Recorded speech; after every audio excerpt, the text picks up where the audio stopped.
I'm going to start with some arm circles just to get things moving. I already did a little urban polling earlier this morning, but here's the arm circles. Usually I do about 100 in one direction, being careful not to hunch the shoulders up.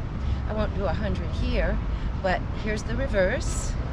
And I'm pressing those shoulders down, really thinking of a wingspan, reaching wide, all the way to the tips of the fingers.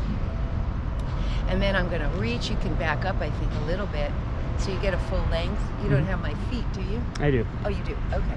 So I'm going to reach and stretch the sides of the body. Really think about lifting the ribs away from the hips.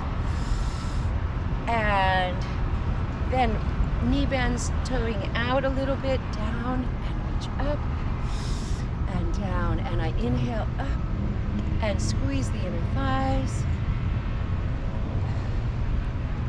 And one more time, reaching, stretching. I do usually about 8, stretching through the sides of the body.